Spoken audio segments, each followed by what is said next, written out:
Welcome to White Birch Tarot and Astrology. This reading is for, we'll say like Tuesday, May 20th through, I don't know, probably about a week actually.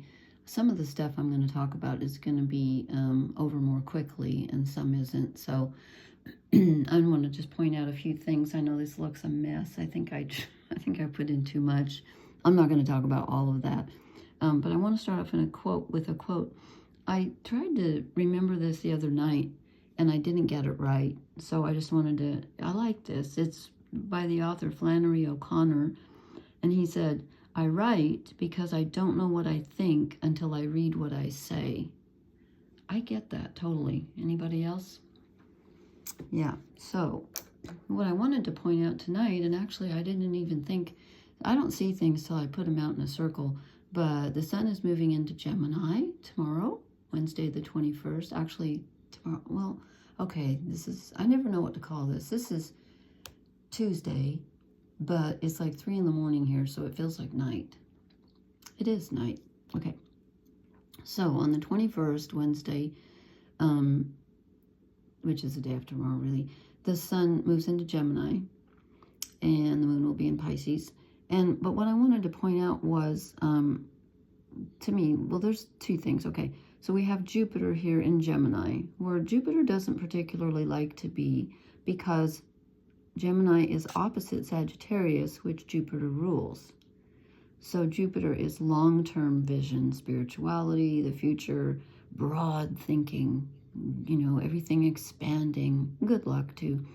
And Gemini can be focused on the details. Jupiter doesn't really like details, okay? Jupiter's like, anything can happen. I'm going to think big. And Gemini's like, wait a minute, you know, pointing out all this. I find this very irritating energy because I'm more like this. I want to do the big picture and I hate the details, but Gemini is about the details. And Gemini energy can also be very, very creative and just like go everywhere, wants to go in 50 directions at once and can do that. I've seen people who have a lot of Gemini in their chart and they can do so many different things. I'm kind of envious of that. But Jupiter feels a little cramped here. So, and this is very mental energy, okay? This is thinking ruled by Mercury. And so Jupiter is squaring, which is a very uncomfortable aspect, the north and south nodes. The south nodes is the energy we're used to, our default setting. And again, you know, if your south nodes in your chart are in a different sign than Virgo, where these are transiting right now, you know, this is for the collective. This is for everybody. This is influencing us now, but you have to look and see where your personal nodes are. But Jupiter is squaring the south nodes in Virgo. This is detail-oriented and health and things like that. The south nodes are what we're supposed to be moving away from, what we're used to, what we're good at. And the north nodes, which is our path forward, are in Pisces, along with Saturn, who's at the last degree of the zodiac, which I keep talking about. But this is really powerful. So Jupiter wants to look ahead, but he's being forced to take into account what he needs to leave behind. And also, he's sort of being put on the spot. It's like, you know, like, wait a minute, which way do I go?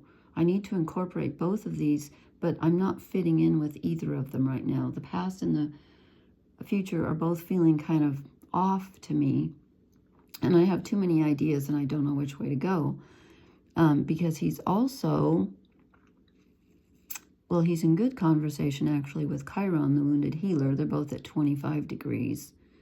And so there's an element of our wounded nature factoring in here. It's like, wait a minute, I can't really pick a direction until I work with this energy here, and that will help me decide which way to go. It's kind of there's kind of a stalemate energy here. And then I noticed, I didn't even see this, it's called a mini grand trine here. We have Pluto, the god of the underworld in Aquarius, is in good aspect to, here's Saturn and Neptune. And they are only 1 degree apart. I'm sorry, 2 degrees apart because there's a 0 in the middle. Saturn's at 29 Pisces Neptune's at 1 degree Aries. So Neptune is starting a brand new astrological cycle. He's like the Fool. But he rules Pisces, where Saturn is at the tail end of the zodiac. So there's really an element here of beginnings and endings, you know, starting over, closing things out, reassessing, and Saturn is in Pisces, as I think I already said, which is ruled by Neptune. So they're linked here, even though they don't really go together that well, because Saturn is reality and Neptune is dreamy energy. And so Saturn, like I said, Neptune is at the 1st degree of the zodiac, the 2nd degree of the zodiac. I keep forgetting about the 0. So, you know, it's like starting over with your imagination. And it's also about trust and surrender. You have to have faith when you're following Neptune. You just have to. It's all about faith. Having faith in your imagination. And yet with this Saturn energy, it's got to be doable. So it's really interesting energy here. So with the sun involved, with Pluto and everything, we get a momentary glimpse, because the sun moves so quickly. You know, in a couple of days, this will no longer be active. But we get a momentary flow between what we imagine, what is real, what's in the subconscious, and what is conscious to us, what we can see, what we have clarity about.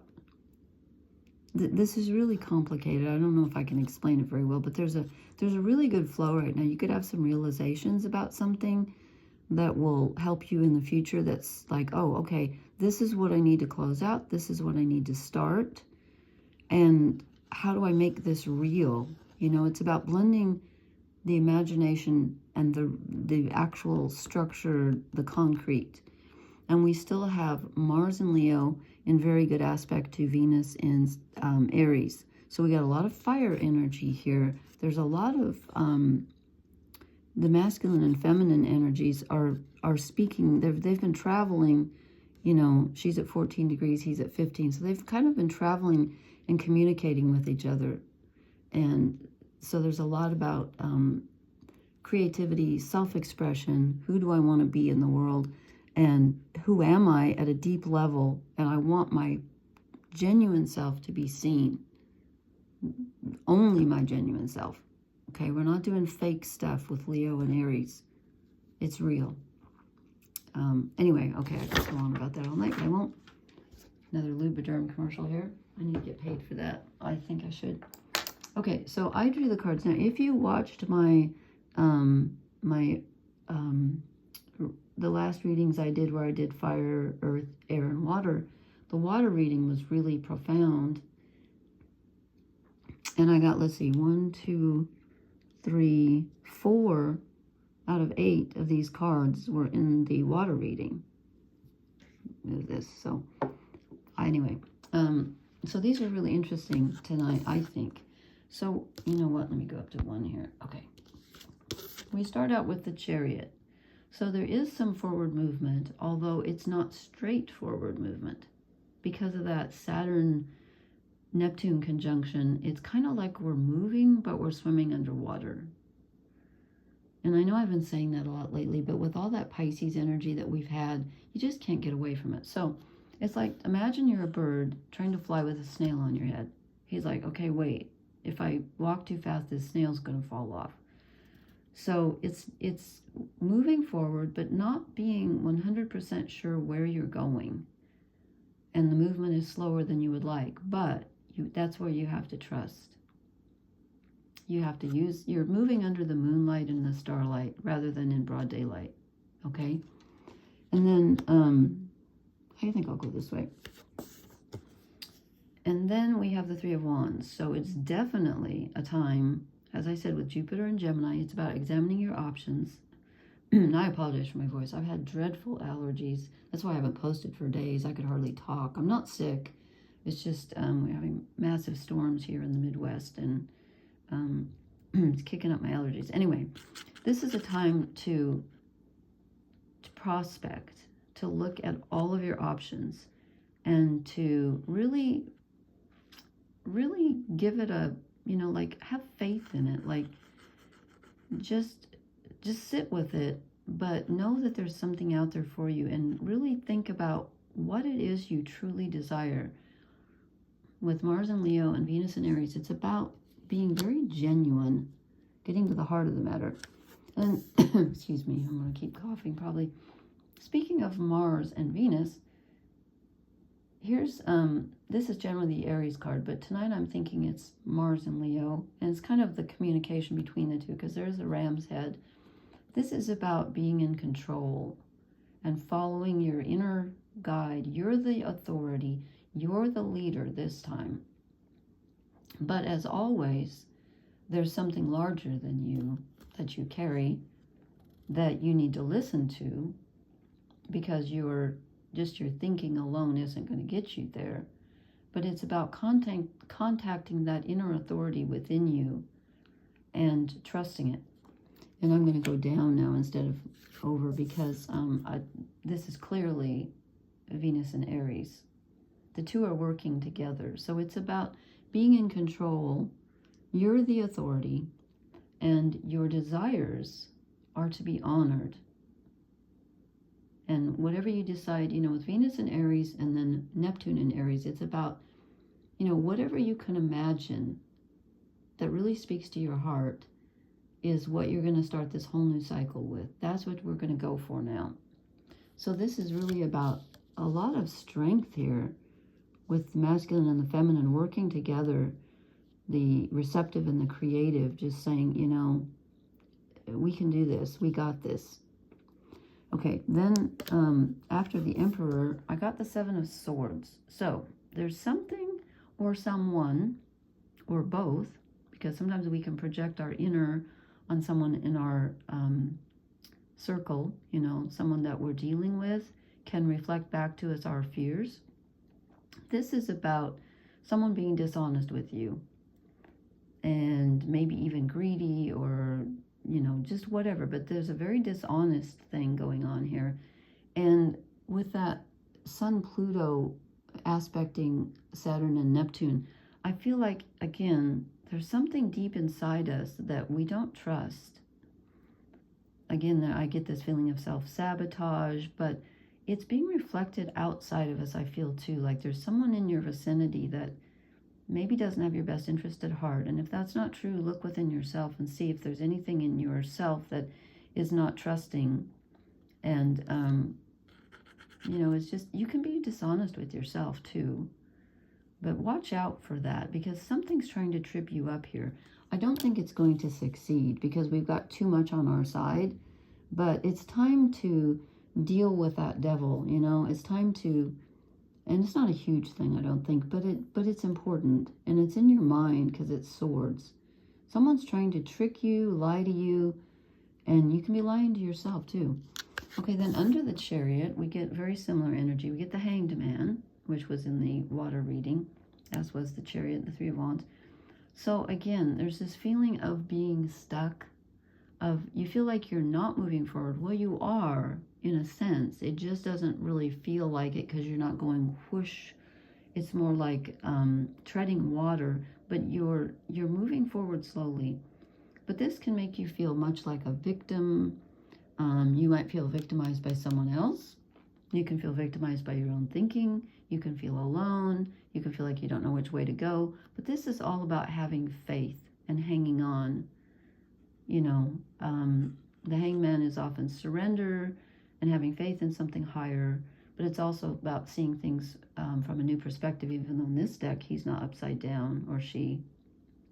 I love this deck. This is Oak, Ash, and Thorn by Three Trees Tarot, by the way. So this is that Saturn and Pisces. It's like, oh my God, when Saturn and Neptune get together, you have reality and illusion together. So you have one foot in each camp, because they're both in different signs, Pisces and Aries. So it's almost like you feel like you're straddling, one foot is like, okay, I don't really know what I'm doing. And then the other foot's like, yeah, I kind of want to go this way. That's this. You're crucified. As Liz Green would say, you're crucified on the cross of matter. Yeah. And it takes faith to, handle that. Okay. Then we get the Nine of Wands, which is having fought a battle after the Seven of Swords. You may have, you know, oh my goodness, I hate it when these, I guess the cards get dusty. Anyway, you may feel like you've just been through a war or something. It really, the energy's been very intense. And he's taking one final rest before he decides that he's going to go on and finish the journey. And maybe he's not quite sure where he's going. He's taking a rest and he's, you know, bandaged up, and he's very defensive. And again, the Seven of Swords is very defensive too. So you might be feeling a little victimized and a little bit like, really? I have to go through this again? Yeah, you do. Okay, I've already talked about the Queen of Wands. And then I knew this was going to come up in the water reading, and it was at the bottom of the cards that I accidentally left out of the pile that I shuffled. And we get it tonight as the last card.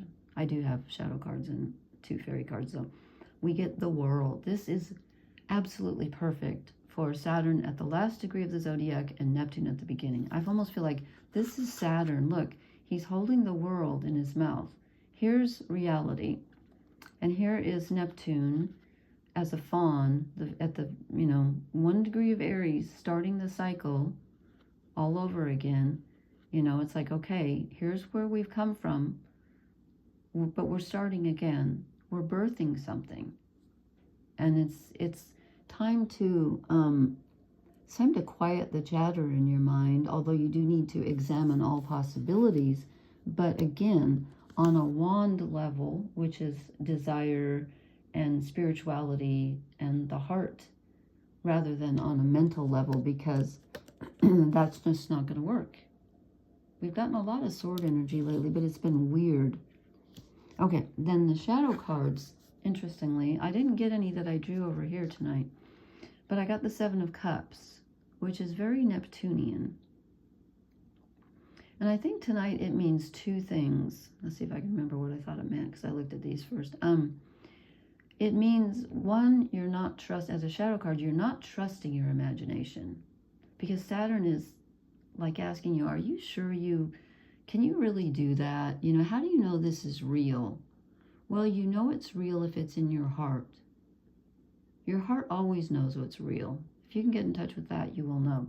So it's about not trusting your imagination, but it's also about making sure, as I've said over and over, that what you're imagining is doable and real.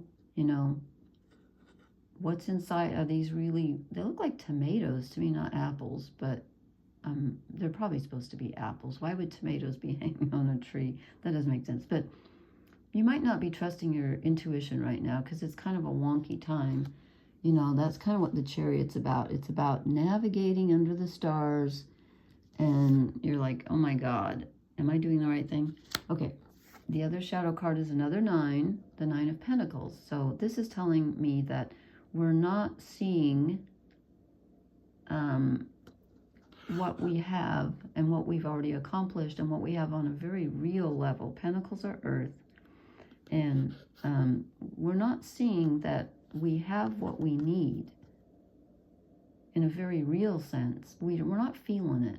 We're just feeling a little bit, you know, victimized and tired and not trusting things. But we really do have what we need. We have hidden treasures inside, and it's time to get in touch with those.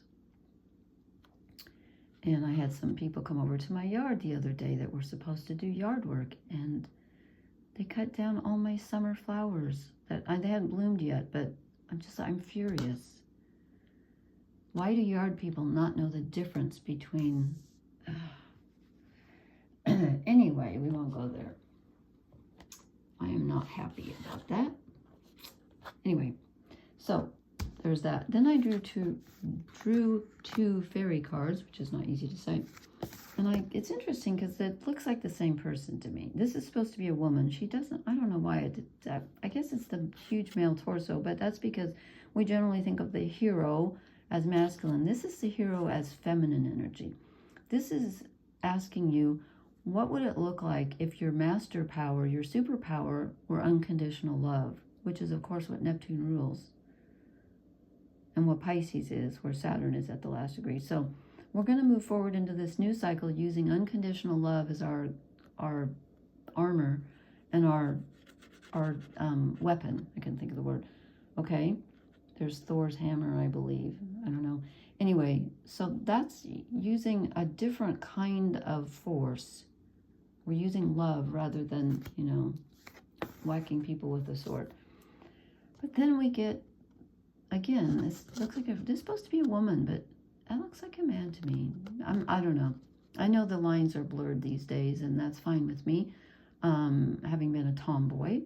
But sometimes I get confused. I don't know. Is it just me? Anyway, in this deck, the Magician is not like the Magician in Tarot. It's not about manifesting. It is about manifesting, but it's about tricky manifesting. Let me just real quick. Because you can't always trust fairies. So it's about being very cautious what you manifest. So it says fairy glamour, responsibility, and illusion. Now, responsibility is a key word for Saturn in Pisces, or Saturn anywhere. Responsibility is one of the key words of Capricorn, which Saturn rules. And Saturn's all about responsibilities, and Neptune, and I showed you they're just, you know, 2 degrees apart, but in different signs. Illusion is what Neptune rules. So this is the union of those. So it says, tricks and illusions. The magician can make us believe anything. Is it real? Probably not. Does she have any real power? Who knows? If you want a bit of magic, she'll create that illusion for you. She can make you believe that you are the most fascinating and attractive person in the world. She can make the person you are attracted to feel that way about you too. Well, that sounds good. For a while. Remember, it's an illusion. When she walks away, and she'll take that glamour with her, and you'll be left as you were before she came along. So it's your choice. Take her magic, use it if it helps you, but be ready to take responsibility for yourself and your actions when the glamour wears off. It's rather like luck. It can get you into an attractive situation, but only your skill and self-reliance can sustain the situation and turn it into something you can depend on. Okay, that is what I was talking about with Jupiter squaring the nodes. It's like, okay, Jupiter is very lucky, and the nodes are literally our path forward here, and what we rely on, what we're moving away from. But, you know, this is new territory. Neptune's in new territory. And, excuse me, there goes my voice. I knew I was going to lose it. And in Gemini, Jupiter's asking, what thoughts are true that I want to take into the future, but how do I apply them to my path going forward? It's very tricky energy, especially when it's squared. So all I can say is listen to your heart. You know, follow the... I knew that was going to happen. It's been happening all day. Follow your wand energy. Try to connect with your inner authority, and just realize that, you know, we're taking forward what we have learned, but we're leaving a lot behind, and we're starting fresh, really fresh, really, really fresh. And Saturn moves into Aries on May 25th, which isn't that far off. And then the cycle begins for real. I mean, it's real now, but then it's like putting the rubber to the road. It's like, okay, now I put the first brick in place. So we're doing the prospecting. Okay. Thank you so much for listening. I always go on longer than I plan to, but it's been a while since I posted. So, and I wanted to do some poetry, but I'll probably do that in a couple of nights. Okay. Anyway, thank you so much for listening. Please leave me a comment. Please hit the like, share, and subscribe button. And blessings, everyone. Good night.